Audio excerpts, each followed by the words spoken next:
Olá, não falei que era rapidinho? Já voltei. E agora nós vamos falar sobre as relações ecológicas. Então vamos lembrar o seguinte: os indivíduos, os seres vivos, eles não mantêm somente relações com o ambiente, mas também relações entre si, sejam entre indivíduos da mesma espécie ou com indivíduos de espécies diferentes. E essas relações, elas podem ser totalmente benéficas ou podem trazer algum tipo de prejuízo para os associantes. Então, quando a gente fala de interações entre os organismos de uma comunidade biológica, a gente está falando de relação ecológica. E aí existem algumas formas de classificar. Se a gente levar em consideração a espécie que está participando, nós temos relações intraespecíficas, quando é entre indivíduos da mesma espécie, e temos relações interespecíficas, se elas se estabelecem entre indivíduos de espécies diferentes. Temos relações harmônicas, quando ninguém sai prejudicado com a associação. Se uma ou ambas as espécies sofrem algum tipo de prejuízo, a gente chama a relação de desarmônica. Aqui a gente tem uma ideia geral: as relações harmônicas intraespecíficas, nós temos as colônias e sociedades; as interespecíficas, mutualismo, protocooperação e comensalismo. Das desarmônicas intraespecíficas, nós temos a competição e o canibalismo. As interespecíficas, nós temos também a competição, só que agora é interespecífica, predatismo, parasitismo e amensalismo. Vamos primeiro às intraespecíficas harmônicas. Então, elas ocorrem entre indivíduos da mesma espécie, sem ocorrência de nenhum tipo de prejuízo. Então, nós temos as colônias e as sociedades.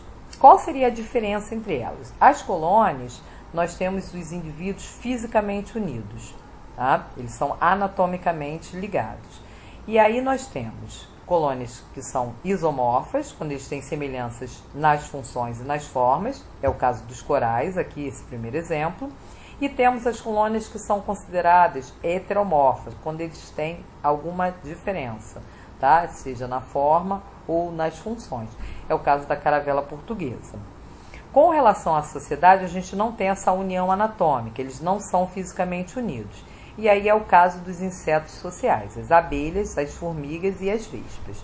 Aqui nessa observação ele está chamando a atenção para a sociedade, para a colmeia das abelhas, onde a gente vê uma divisão nítida em 3 castas sociais. A rainha, que é a fêmea fértil, com função de reprodução; o macho, que é o zangão, com função de reprodução; e as operárias, que não são férteis e que ralam pra caramba. Aqui um exemplo de colônia que é heteromorfa, que é a caravela portuguesa. A gente vê uma diferença não só na forma, mas também na função, Tem aqueles que têm a função de flutuabilidade, aqueles que são responsáveis pela alimentação e outros que fazem a proteção da colônia. Aqui as abelhas, como exemplo de sociedade. Aqui as bichinhas que ralam, alimentando as ninfas e alimentando a rainha. E aqui a gente tem uma imagem para ver a diferença de tamanho, entre as castas sociais. E vou lembrar mais uma coisa, as fêmeas, as operárias e as rainhas, elas surgem de óvulos fecundados. Já o zangão, que é o macho, eles surgem de óvulos não fecundados, que se desenvolvem através de ação hormonal. Então, eles só vão ter material da mãe, da rainha. Além disso, eles têm metade do número de cromossomos da espécie. Agora vamos às relações interespecíficas harmônicas. Então, entre indivíduos de espécies diferentes, mas que também não há prejuízo entre eles. Então, a primeira que está aí é o mutualismo, que é uma relação obrigatória, Um não consegue viver sem o outro. Então, esse tipo de associação é necessária para a sobrevivência dos participantes. Temos o exemplo dos líquens e das micorrizas. Aqui os líquens e aqui as micorrizas, Então, os líquens, a associação entre algas e fungos, e as micorrizas entre fungos e raízes de vegetais. Então, lembrando, vou lembrar aqui nos líquens que a alga é produtora, ela vai doar parte do alimento para o fungo, que é heterótrofo, e o fungo ele vai envolver a alga com suas hifas, ou seja, vai dar proteção e vai fornecer nutrientes minerais para ela realizar a fotossíntese. Então, é uma troca de benefícios. Aqui é o mutualismo existente entre os cupins e os protozoários, né, que vivem no sistema digestório desses cupins, que auxiliam na digestão da celulose, e aqui entre boi e as bactérias que também vivem no sistema digestório para auxiliar na digestão. Já a protocooperação, ela é uma relação que não tem dependência, ou seja, para eles existirem, eles não têm que estar obrigatoriamente juntos. Juntos eles têm benefícios, mas eles podem viver em separados, tá? Então aqui nós temos alguns exemplos. O primeiro aqui, o paguro, que é aquele crustáceo que tem um abdômenzinho mole, que costuma se abrigar em conchas de moluscos que morreram. E sobre essas conchas se fixam essas anêmonas, né? Que são animais que produzem substâncias urticantes e que vão afastar os predadores. Temos o caso do boi, o pássaro anu, né, em que o pássaro anu ele retira parasitas da pele do boi, e do pássaro palito com o jacaré, também retirando parasitas, né, de entre os dentes e também alimentos. Então, nesses dois casos, uma espécie está sendo beneficiada porque está conseguindo alimento e a outra está se livrando dos parasitas. Um exemplo que não está aí, mas também é protocooperação, nós temos os insetos polinizadores e as angiospermas. Então, um inseto polinizador, quando ele visita a flor de uma angiosperma para conseguir o alimento, ao mesmo tempo ele sai carregado de pólen e vai auxiliar no processo de reprodução dessas angiospermas. No comensalismo, uma espécie se beneficia sem prejudicar a outra, tá? Então seria positiva para um, mais, e para outra seria zero, seria indiferente.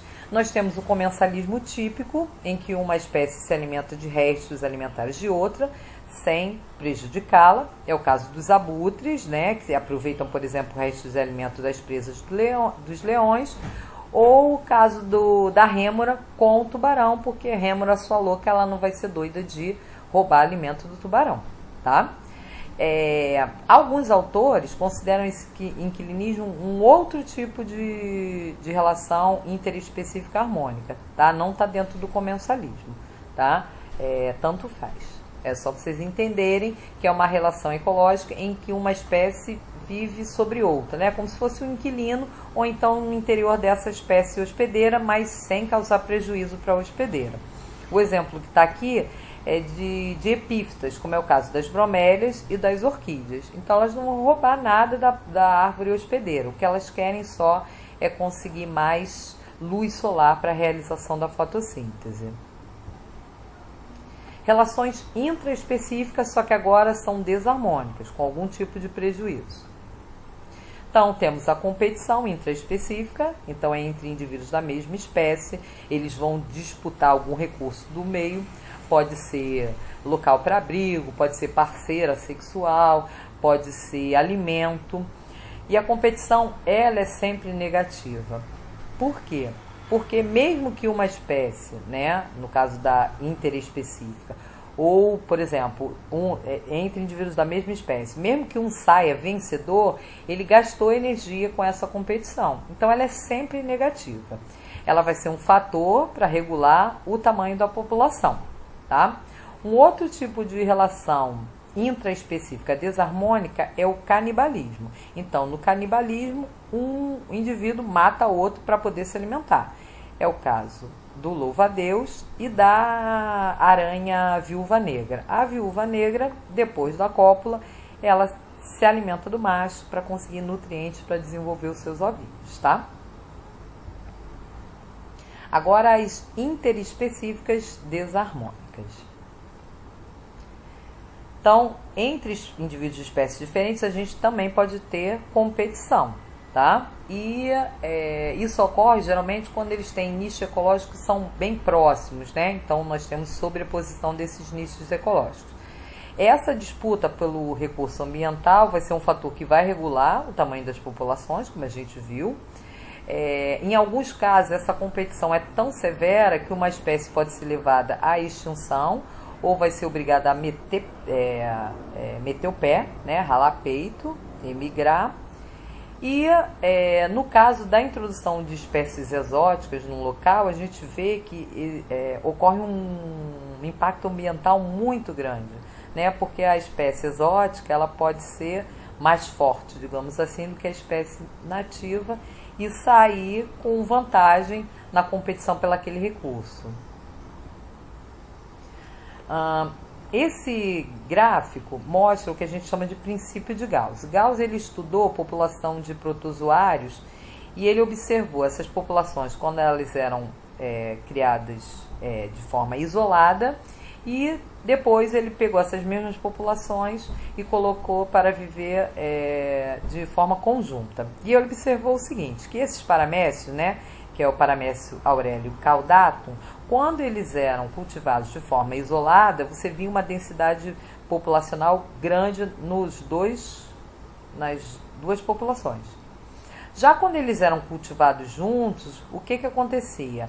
O Paramécio aurelia, que está aqui representado em azul, ele sai na vantagem nessa competição e acabava fazendo com que a espécie de Paramécio caudatum tivesse uma redução drástica da sua população. Agora vamos falar sobre o predatismo. No predatismo nós temos um indivíduo, né, matando outro de outra espécie para poder se alimentar, tá? Aqui nós vemos o lince com o veadinho, aqui competição entre insetos, né, de espécies diferentes aqui também. No predatismo, a gente consegue observar o seguinte, que você vai ter um ciclo de populações que são sincronizados, né? Então, quando uma espécie ela é predadora de outra, o que vai acontecer? Se, por exemplo, né, a lebre está aqui representada em azul e o lince em vermelho. Quando você tem um aumento no número de lebres, o que vai acontecer? O número de linces também aumenta. Só que eles acabam predando os linces. Quando essa população tem um decréscimo no número de indivíduos, você também tem uma queda no número de lebres. Então, você vai ver essa oscilação no número dos indivíduos, tá?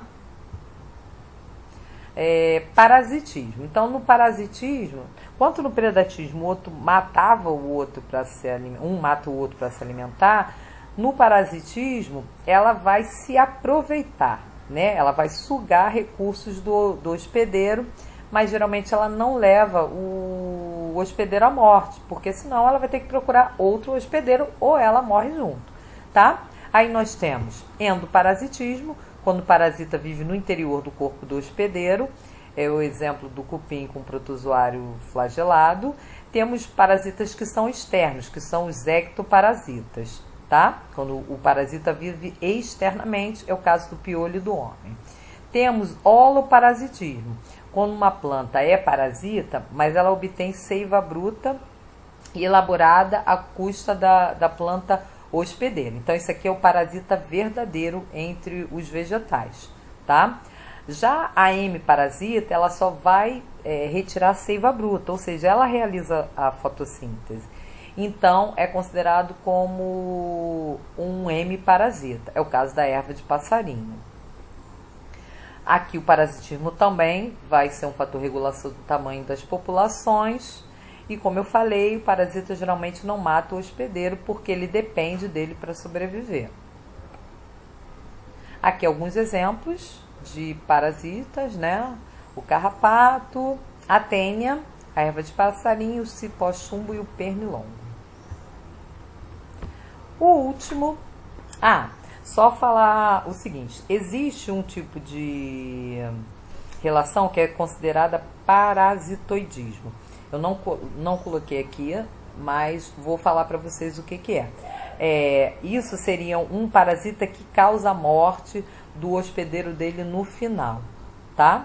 Então, algumas espécies são consideradas parasitoides, né, digamos assim. Então, para elas é positivo e para aquela que é hospedeira é negativo, assim como na competição, na predação, tá? O amensalismo é quando uma espécie ela inibe o desenvolvimento de outra. Então, um exemplo bem famoso é da maré vermelha, tá? Então, ela vai liberar substâncias que vão impedir o crescimento e a reprodução de outra espécie, tá? Esse fenômeno também é chamado de antibiose. Ocorre não só na maré vermelha, mas entre fungos e bactérias. Foi assim que foi descoberto o primeiro antibiótico, né, no trabalho do Alexander Fleming. Ocorre entre plantas também, tá bom? Então, aqui nós temos uma ideia geral, né, daquele mais menos que eu estava falando para vocês. Então, mais quando a espécie é beneficiada, o zero quando é indiferente para ela e o menoszinho quando é negativo. Então, no inquilinismo, aqui a gente tem uma ideia o que ocorre quando elas estão reunidas e quando elas estão separadas, tá? Chegamos ao final de mais uma aula. Um grande beijo. Até a próxima. Vai ter mais, tá? A gente vai falar daqui a pouco sobre os ciclos biogeoquímicos. Até já.